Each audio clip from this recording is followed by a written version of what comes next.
परमात्मा के स्वरूप का स्मरण करिए,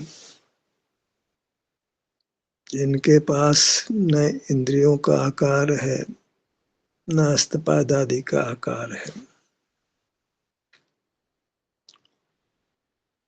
तो अंगों का विकल्प का प्रश्न ही नहीं है। हस्तपाद आदि का आकार नहीं होने से कुछ करने का विकल्प भी नहीं है। ऐसा ही हमारा स्वरूप है। जब अपने शरीर का एहसास करने लगते हैं तो हमें शांति का अनुभव होता है, सुख का अनुभव होता है। वहाँ फिर अंगों का नाम का विकल्प भी नहीं होता। स्वसंवेदन में ज्ञान नहीं होता, अंगों का नाम स्मरण हो तो स्वयं ही ज्ञान है। जो जो हम अनुभव का अभ्यास करते हैं तो अंगों का नाम ढह जाता है। अंगों का नाम स्मृति का विषय है, सो नहीं होता है। हमने आकृति को देखा है, मूर्त शरीर की आकृति को, अनुभव में वो आकृति भी नहीं बनती है, तो आकृति भी ढह जाती है। एक शांति का ही अनुभव रहता है। अपने क्षेत्र में शांति का अनुभव होता है। अंगों का नाम नहीं रहता और आकृति भी नहीं रहती, क्षेत्र रहता है और शांति का अनुभव होता है। ऐसी स्थिति जो जो हम अभ्यास करते हैं तो बनती है। कुल मिलाकर के जो हमने भूतकाल में जीवन जिया है, मूर्त पदार्थों को देखकर, अपने मूर्त शरीर को देखकर और उस प्रकार से परिणमन करके इंद्रियों के अधीन, हस्तपाद आदि के अधीन, वो सब अनुभव में समाप्त होने लगता है। सारा व्यवहार उड़ता है और एक निर्विकल्प शांति रहती है। और वह शांति अद्भुत है। एक स्वास्थ्य की उत्तम सीमा को, अंतिम सीमा को प्राप्त करते हैं, स्वास्थ्य की पूर्णता को प्राप्त करते हैं। इस विधि से हम दुखों को नष्ट करते जाते हैं, दुखों से रहित होते हैं और पूर्ण सुख दशा को पा लेते हैं। जगत के साथ कोई व्यवहार ही नहीं रहता। इंद्रिया नहीं है तो ज्ञान पाना नहीं है मूर्त का, हस्तपाद आदि नहीं है तो वृत्ति नहीं है, कुछ का मत करने का परिणाम नहीं है। एक अद्भुत अनुपम दशा होती है जो हमारा शुद्ध स्वरूप है। हम जैसा जीते हैं उसका विस्मरण हमको होने लगता है और वह आवश्यक भी है। स्मरण है, वो ज्ञान है, मस्तिष्क आदि के निमित्त से होता है। तो निमित्तिक भाव मिटता है। एक स्वाभाविक भाव जो सुख का अनुभव है वही रहता है। उस स्थिति को हमने पाना है जहाँ हम व्यवहार अतीत होते हैं। बाहर की जगत से कोई किसी पर पदार्थ साथ कुछ भी किसी प्रकार का व्यवहार नहीं होता। वो ज्ञान का विषय नहीं बनता है। ज्ञान का विषय बने उसके साथ तो व्यवहार होगा, ज्ञान का विषय ही नहीं बनता। बाहर का जगत तो विषय नहीं बनता, हमारे साथ बद्ध मूर्त शरीर भी ज्ञान का विषय नहीं बनता है। नासिका, मुख, आंखें, कान, ये सब विकल्प समाप्त हो जाते हैं। एक क्षेत्र का है और क्षेत्र में अपना अनुभव है, इतना ही रह जाता है। जो हमने व्यवहार बनाया था खुली आंखों से, वो सब व्यवहार मिटता है। अंगों का नाम भी व्यवहार है, विकल्प है, वो अनुभव में समाप्त हो जाता है। ये तो हम प्राथमिक स्थिति में ध्यान ज्ञान का भेद करने के लिए सब प्रयोग कर रहे हैं कि मोक्ष मार्ग जैसा बहिर्मुख रहने रूप है ऐसा नहीं है। तो मूर्त शरीर को हमने जाना था, उनके अंगों का नाम जाना था, तो अभी उन्हीं का आश्रय प्राथमिक अवस्था में लेते हैं। पर जैसे जैसे हमको अपने क्षेत्र में स्थिति बनती जाती है तो जो मूर्त शरीर के अंगों का नाम का जो हम आश्रय करते थे, आकृति का आश्रय करते थे, वो सब छूटती जाती है और एक निर्विकल्प अनुभूति सुख की रहती है। तो ये परमात्मा दशा की ओर बढ़ने का कदम, बढ़ने की दिशा का कदम है, जहाँ लौकिक व्यवहार समाप्त हो जाता है। न मनुष्य गति रहती है, न मनुष्य आकृति रहती है, न फिर अंगों का व्यवहार होता है। अभी तो कुछ भाग लक्ष्य में आता है तो उसको हम नाम दे देते हैं। संपूर्ण मूर्त अनुभव में नहीं आती है तो नाम दे देते हैं। और अब तक हम किसी भाग से प्रवृत्ति करते आए हैं। कानों के भाग पर आकर सुनते हैं, आंखों के भाग पर आकर देखते हैं, नासिका के भाग पर आकर सूंघते हैं। ज्ञान क्रिया में ये क्षेत्र का विभाग बनता है, ज्ञान परिणाम में। और हाथ पाँव से चलते हैं, हाथों से काम करते हैं। तो ये सब व्यवहार भूमिका में ही ऐसा अंगों का व्यवहार बनता है, अंगों का नाम होता है। अंगों के आश्रित क्रिया, ज्ञान और क्रिया होती है। और जैसे हम अनुभव का पुरुषार्थ करते हैं, अनुभव का प्रयत्न करते हैं, तो सारा व्यवहार मिटने लगता है, व्यवहार अतीत होते हैं। जो जो जिया, जैसा जीवन हमने जिया था वो सब मिटने लगता है। एक नूतन जीवन उत्पन्न होता है, वही जीवन सारभूत है, जहाँ लौकिकता नहीं है। लौकिकता उत्कृष्ट नहीं होती है, पारलौकिक जीवन उत्कृष्ट होता है। पारलौकिक जीवन माने अपने क्षेत्र का जीवन, बाहर का जीवन, बाहर के क्षेत्र का जीवन सुखमय नहीं होता है। उसमें तो ईश्वर कल्पना होती रहती है। तो इंद्रिय ज्ञान का जीवन है, क्रिया का जीवन है। अनुभव में कोई ज्ञान भी नहीं, क्रिया भी नहीं। हमने तो अनंत प्रतिमा को देखा है, तो वहां तो फिर भी अंगों का आकार है, अंग है, तो उससे हमको एक कंफ्यूजन भी पैदा होता है। हम अपने स्वरूप को वैसा ही मान लेते हैं जो कि हमारा स्वरूप नहीं है। तो अनंत अवस्था भी संसारी अवस्था है, मुक्त अवस्था नहीं है।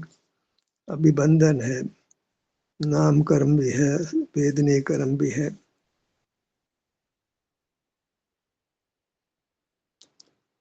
तो उससे हमें आगे बढ़ना है, शुद्ध स्वरूप को आधार लेकर आगे बढ़ना है।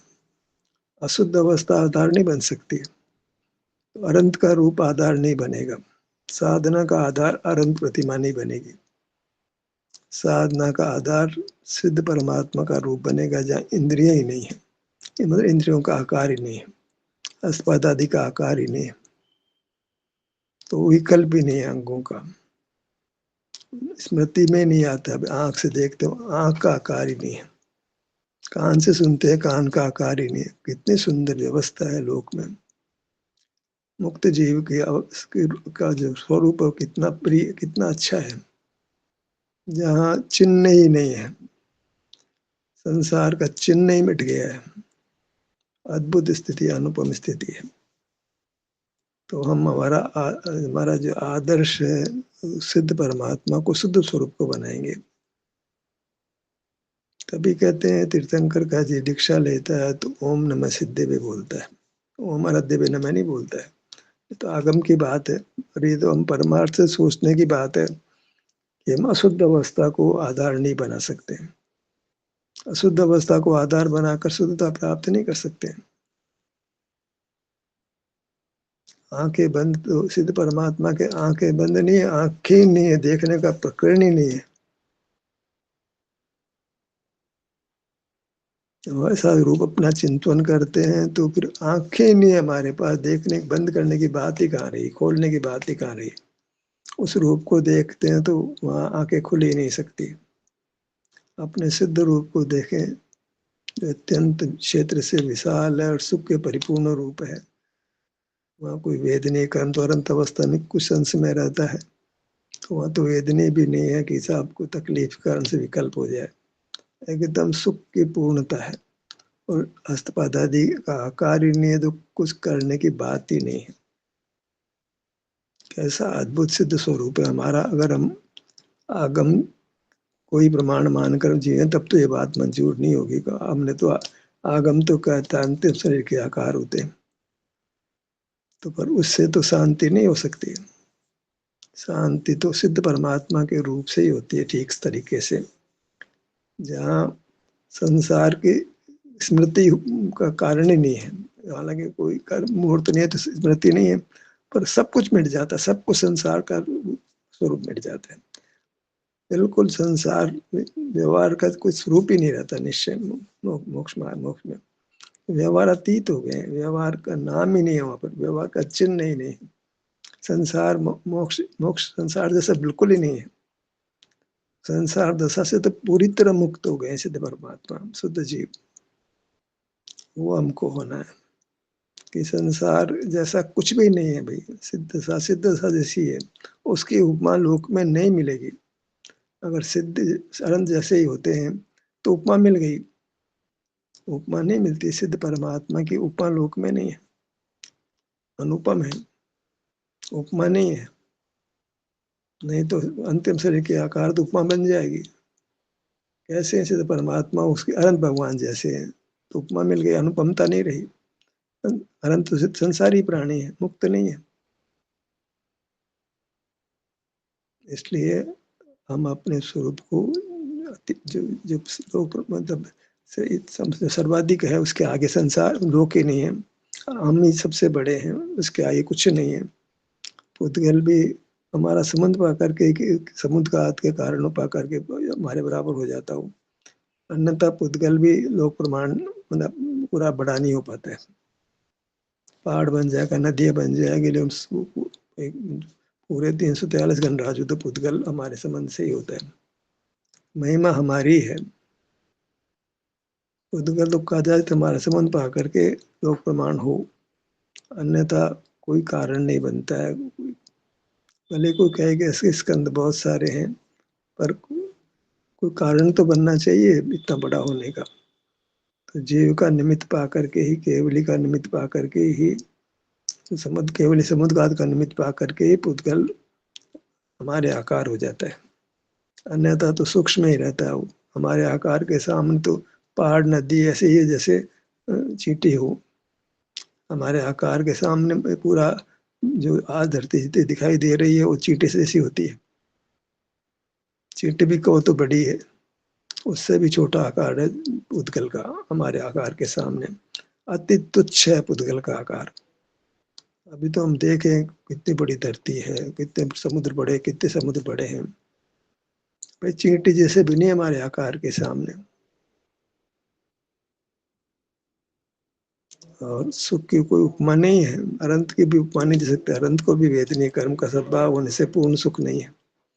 सिद्ध परमात्मा जैसे ही होते हैं, उसकी उपमा लोक में नहीं। आगम तो देवों की बात करता है, स्वर्ग के देवों का सुख कैसा है, स्वर्ग के देवों जैसा ही है। अब स्वर्ग नरक तो हमने देखे नहीं है, पूरा आगम की पढ़ाई है, अनुभूत नहीं है। और अनुभव की जो चीज अनुभव में नहीं आती है वो मुक्ति का आधार भी नहीं बनती है, क्योंकि मुक्ति अनुभव के आश्रित है और स्वर्ग नरक का अनुभव तुमको होता नहीं है। तो स्वर्ग नरक की तो बात करना ही समय खराब करने जैसा है। वैसे तो अनंत का स्वरूप भी हमें ज्ञात नहीं है, तो उसकी बात करना भी वृथा है। इतना तो है कि हम आकार में छोटे तो नहीं है, कर्म से ही संकुचित है। हम क्षेत्र से तो इतने बड़े हैं कि उससे अधिक बड़ा क्षेत्र नहीं हो सकता है। अभी तो बाहर दिखते हैं भाई, हिंदुस्तान इतना बड़ा है, अमेरिका कितना बड़ा है, रशिया कितना बड़ा है, ऑस्ट्रेलिया कितना बड़ा है। भाई ये कुछ नहीं, चींटी जैसे हैं। हमारे क्षेत्र की विशालता है, ऐसा कोई पुद्गल है ही नहीं हमारे आकार जैसा। कितना ही पुद्गल को इकट्ठा करो, हमारे आकार नहीं होता है। भले हमारे निमित्त से, केवल समुद्घात के निमित्त से हो जाता हो कौन कार्बन शरीर, तेजस शरीर, अन्यथा जो आर वर्गना तो स्वरूप होती ही नहीं है।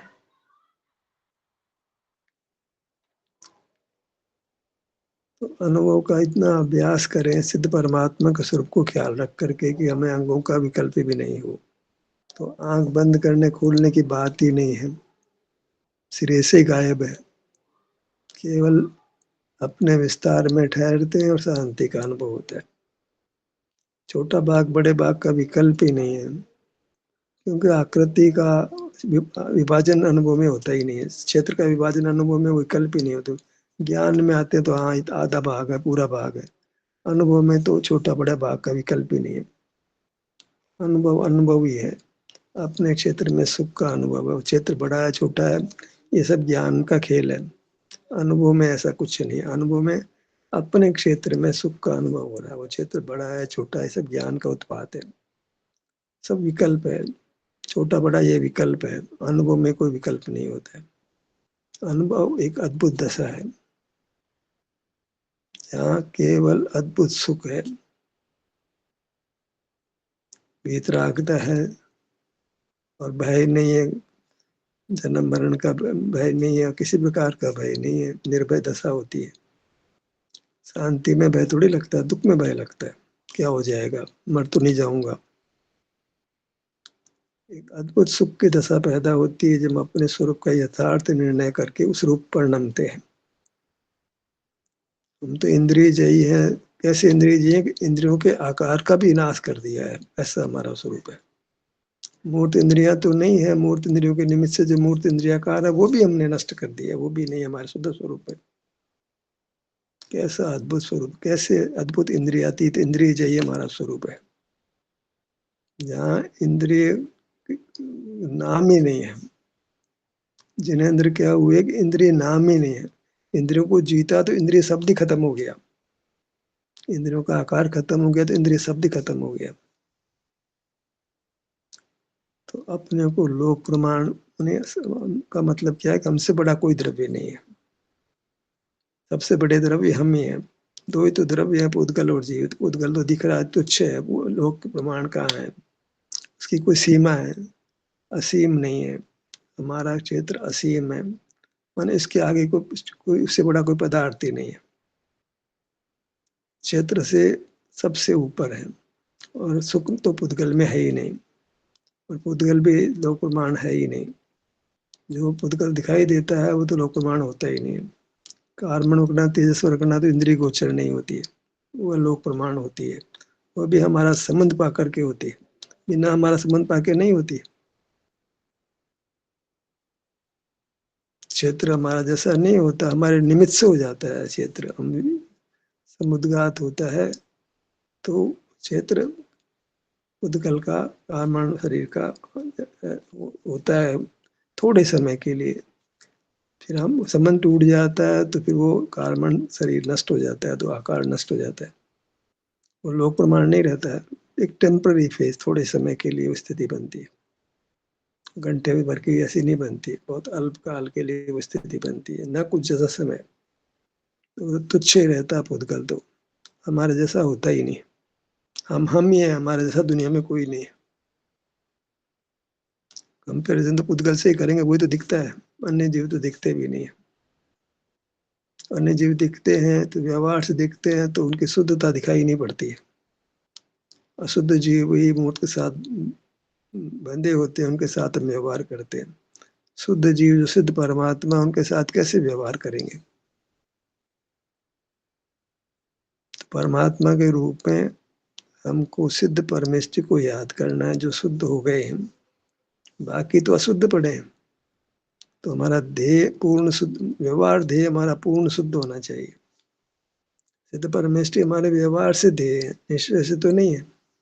बस अपने स्वरूप का निर्णय करने के लिए हमको सिद्ध परमात्मा को साधन बनाना पड़ता है। कैसा है हमारा स्वरूप। सिद्ध परमात्मा जैसा है। मम स्वरूप है सिद्ध समान। सुख शक्ति का निधान हूं मैं। सुख स्वभावी हूँ। सुख का अनुभव करने वाला हूँ। तो हमारा चिंतन समीचीन होता है। काय से, अनुभव से होता है। जब अपने में ठहरते हैं, सिर से पांव तक ही बने रहते हैं तो सब कुछ मिथ्या ज्ञान उठता है। मिथ्या मान्यताएं उठती है। दुख है मिथ्या मान्यता का। मिथ्या मान्यता होकर सम्यक मान्यता होती है और उसको भी हम मर्यादा में ले लेते हैं क्योंकि वह भी हमारा स्वरूप नहीं है। तो उसको भी रोक देते हैं। आचार्य की आज्ञा है।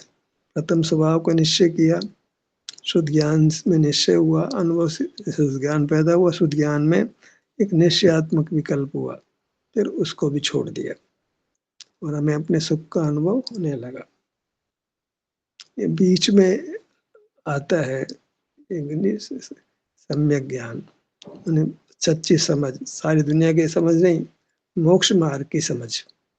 दुनिया का ज्ञान उसकी बात ही नहीं है। मोक्ष मार्ग की सच्ची समझ पैदा होती है। दुनिया का ज्ञान से तो संसार ही बनता है, तो निमित्त भी नहीं बनता मोक्ष मार्ग में। ये सच्ची समझ बनती है, ये होती है मोक्ष मार्ग में, पर निरंतर नहीं रहती है, अल्पकाल के लिए होती है। और हम उसका फल ये है कि हम अपना अनुभव करने लगते हैं। अपने अनुभव छूट के होती है तो वो इतना पतन है कि हम लौट के शीघ्र वापस अपने भीतर आ जाते। पतन तो है ही, ज्ञान में आए तो पतन तो है ही, बड़े सम्य ज्ञान रूप हुए तो पतन तो है। श्रेष्ठता तो मिथ्या ज्ञान के सामने हो रही है। मिथ्या ज्ञान में तो अवसर ही नहीं है। सम्य ज्ञान होता है, उसके बाद ही सब जो है गाड़ी आगे बढ़ती है। अनुभव कर रहा कोई जीव सम्य ज्ञान जब तक नहीं होता, वो जब तक नहीं जाता है, तो अनुभव का भी कोई मूल्य नहीं है। ये समझ लेना चाहिए कि कैजुअली जो अनुभव करते हैं उससे हम कोई 30 मार्क का अपने को सम्यक दृष्टि मानने लग जाए, हमारे ज्ञान को सम्यक ज्ञान मानने लग जाए।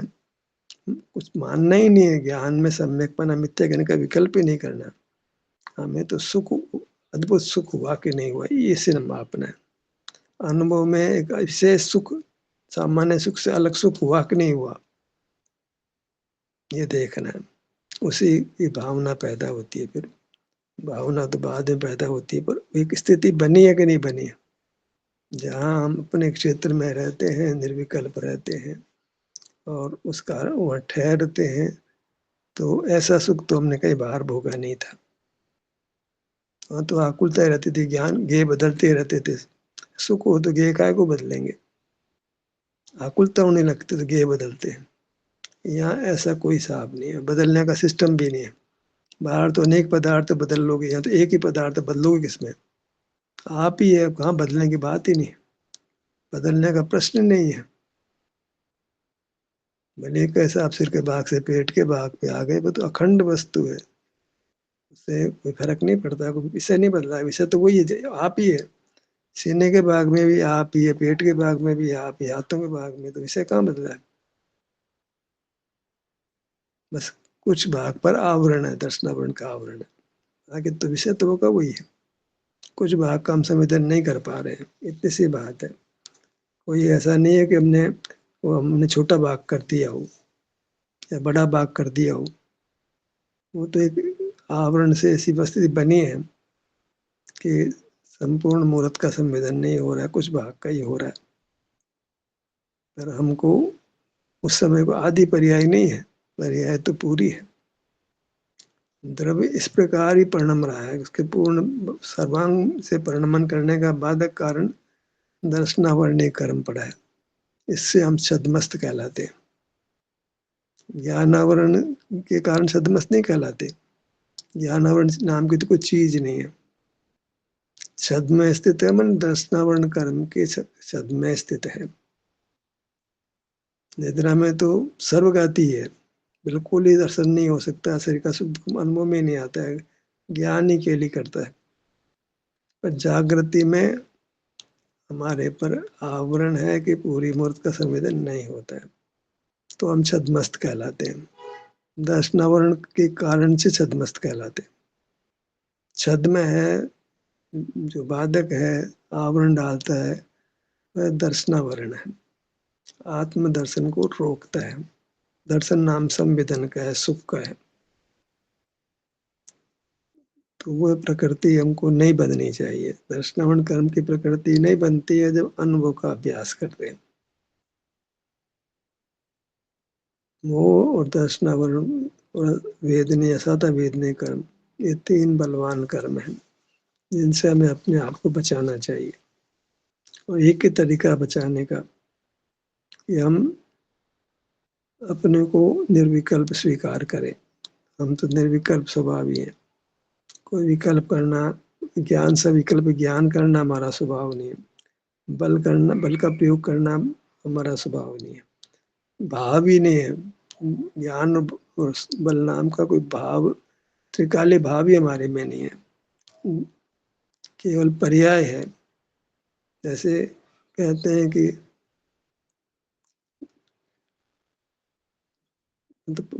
तो पर्याय है और द्रव्य नहीं है। ऐसा ऐसा श्वेतांबर मानते हैं। काल के पर्याय तो काल कानूनी। पुद्गल के साथ ये है कि साहब शब्द तो है लेकिन शब्द नाम का गुण नहीं है। ऐसे स्थिति बनती है कि हमारे में ज्ञान तो है पुद्गल के संबंध पर, ज्ञान नाम का गुण हमारे में नहीं है, ज्ञान नाम का भाव नहीं है, फल नाम का भाव नहीं है। क्या है हमारा भाव? केवल सुख है। बड़ी अच्छी बात हो गई, सारा ही परिग्रह मिट गया। सुख चाहते थे डायरेक्ट सुख ही मिल गया, कोई माध्यम की जरूरत नहीं पड़ी। माध्यम में फिर जय पराधीनता सी जैसी हो जाती है, सीधे सुख भोगा जाता है, बीच में कोई सहायता नहीं किसी की, न मूर्त शरीर की, न इंद्रियों की, न ज्ञान की। सीधा सुख अनुभव में आता है, डायरेक्ट। इंद्रिय सुख डायरेक्ट होता है, प्रत्यक्ष सुख होता है, प्रत्यक्ष कहलाता है। ज्ञान के माध्यम से हुआ तो परोक्ष हो गया, दूसरे का नाम पर है। सुख से तो ज्ञान अन्य है, सुख अन्य है, ज्ञान अन्य है, तो अन्य के अधीन हो गया सुख। पर सुख तो स्वाधीन है, अन्य के अधीन नहीं है। ज्ञान अन्य के अधीन है, ज्ञान इंद्रियों के अधीन है। सुख को, सुख पदार्थ, मूर्त पदार्थों के अधीन तो नहीं हो, ज्ञान के अधीन भी नहीं है। एक उसका स्वभाव, इंडिपेंडेंट स्वभाव है, स्वाधीन स्वभाव, स्वतंत्र स्वभाव है। ऐसा हमको अपने स्वरूप का निर्णय करना चाहिए, और सब अनुभव में ही होता है। तो मैं हमको ध्यान का अभ्यास तो करना ही है, पर ध्यान के अभ्यास से जो निर्णय बनते हैं उसकी बात करता हूँ मैं। जैसे जैसे आप ध्यान का अभ्यास करोगे, ऐसा निर्णय स्वमेव बनता है, करना नहीं पड़ता है, ज्ञान स्वमेव होता है। अनुभव करते हैं और ज्ञान की निर्मलता अपने आप होती जाती है, तो निश्चय व्यवहार खड़ा हो जाता है। ज्ञान की निर्मलता व्यवहार है, और सुख का संवेदनीय निश्चय है। ऐसा कुछ समय तक निश्चय व्यवहार चलता है, कुछ समय तक ज्ञान की निर्मलता चलती है, बाद में ज्ञान की निर्मलता नहीं रहती, केवल सुख ही रहता है। वह एक सिद्ध दशा है। ध्यान कैसे तो यही समाप्त होता है। आपकी सहभागिता के लिए धन्यवाद।